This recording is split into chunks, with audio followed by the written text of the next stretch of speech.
wealthy donors, Hillary Clinton called tens of millions of Americans deplorable. You could put half of Trump supporters into what I call the basket of deplorables.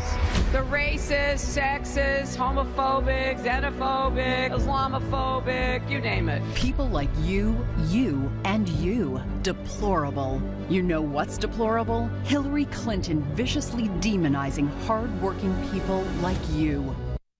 All right, ladies and gentlemen, that's the spot that Donald Trump put together over the basket of deplorable comment by Hillary Clinton. Joining us now, Republican Congressman from the great state of Iowa, Steve King, member of the House Subcommittee on Immigration and Border Security. Hello, sir.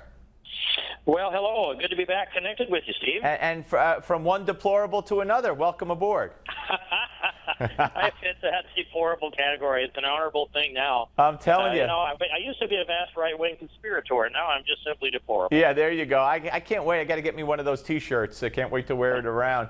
All right. So let me ask you. Where to start? Why don't we start with something in Congress, and we'll work our way back to Hillary's health and everything else. But I saw the hearings yesterday where the spokesman for the FBI, one of the directors, was testifying before the Oversight Committee, and Jason Chaffetz asked, hey, why can't we, the Congress, get all of the FBI notes, unredacted, of the interview with Hillary? Why only select documents or notes that were released, by the way, on Friday before Labor Day in the middle of the night? And he said, well, I can't guarantee we will do that. He said, well, I'm going to subpoena them right now. So he's issued a subpoena for those notes. What's the rationale, and what does it tell you, if anything, that the FBI says, oh, we can't guarantee we'll hand those over? Well, the FBI has said we're not going to cooperate with a legitimate congressional investigation. We have oversight responsibility over the FBI, over every executive branch of government that there is, and to give the FBI that discretion to declare things to be classified that members of Congress can't even review in a classified setting, and Chairman Chaffetz has made that case over the last 2 or 3 weeks. I really tip my hat to Jason Chaffetz for being prepared with the subpoena to pop that on him, and he said, "You are hereby served." Yep. That's the kind of actions that Congress needs to be taking boldly and immediately. And I had an expression here in my office today that we have an executive branch that refuses to comply with constitutional, legitimate subpoena orders.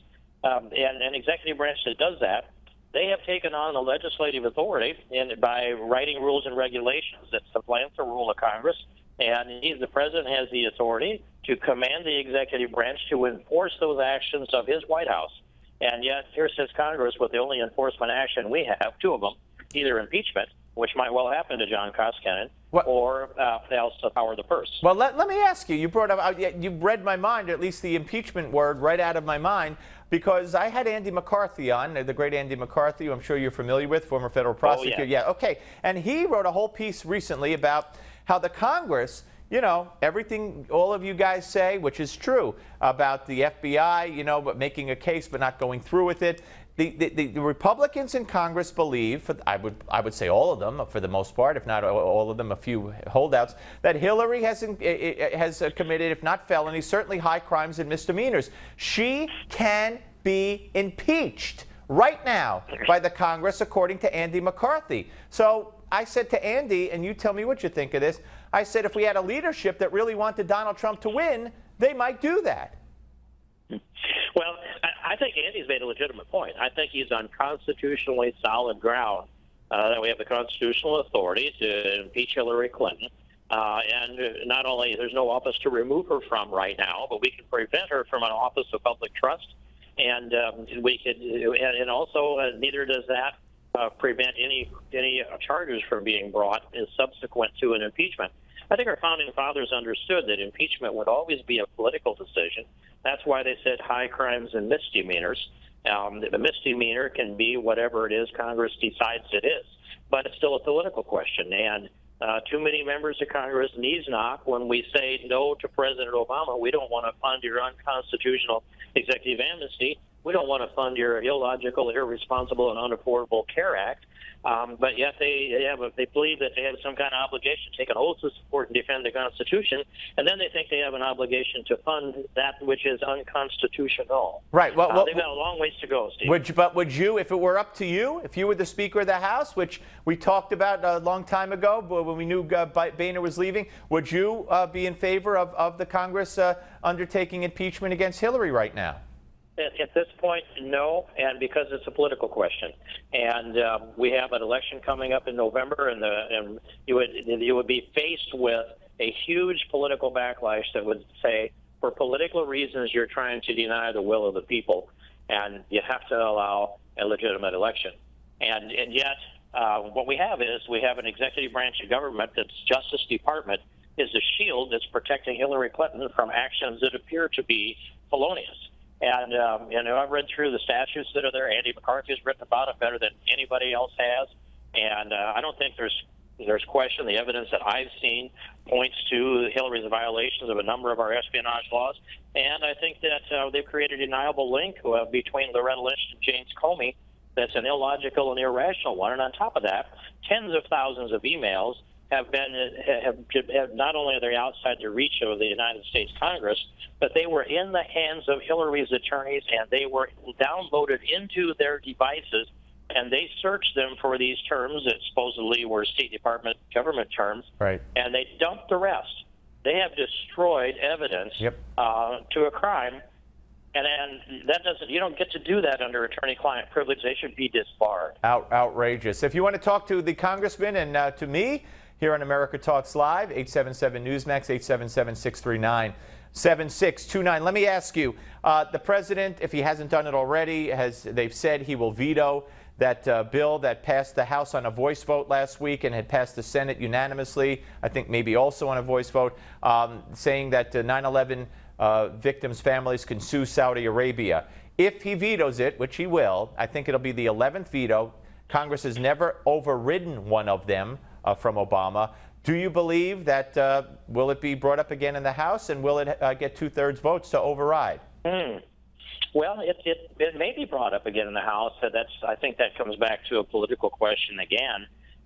We'll see whether the votes are there. I would think it would be a very good bill to bring up for any veto override attempt here in the House. It says something especially to the people in the New York metro area, where you sit right now. You know the politics of reaching over into New Jersey and outside of New York, but all of that northeastern area that was hit especially hard on September 11th, 15 years ago last Sunday. To see something that is a unanimous vote in the House and the Senate vetoed by the president, bring that back up and let's see who has the courage of their convictions. I would just about wager to you that most, if not all, Democrats would flip the other way and defend their president rather than do what they know is true and right and just. That's interesting and sad at the same time. All right, let me ask you about the national anthem thing. You know, there's a soundbite of the coach, which I'm going to play in the next segment. Coach of the 49ers from last night.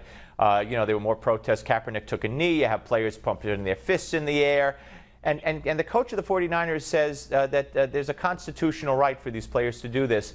And Congressman, no, there's not. Not on the field, not in uniform. For instance, the NFL wouldn't let the players who wanted to wear little 9/11 emblems on their shoes. They said, no, you'll be fined.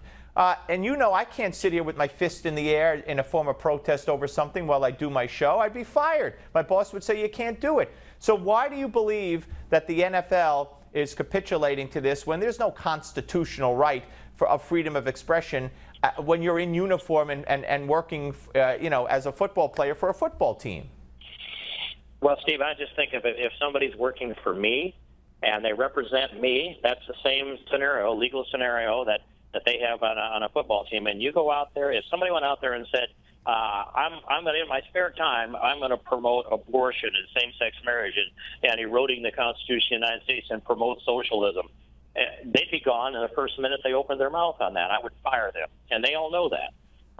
So, no, I think Colin Kaepernick is representing the San Francisco 49ers when he puts on that uniform, when he steps out on the stage, the world stage. He's taken advantage of that, and he's undermining patriotism. I understand that he has an Islamic girlfriend that is his fiancée, and that this has changed him. He's taken on some different political views along the way. This is activism that's sympathetic to ISIS. And for me, if I'm the coach, I would say, you're done. Until you take a knee and beg forgiveness from the American people, you're not going to set foot out on this field again. Congressman, that would be my answer to him. Congressman, great to talk to you, my friend. As always, thank you so much.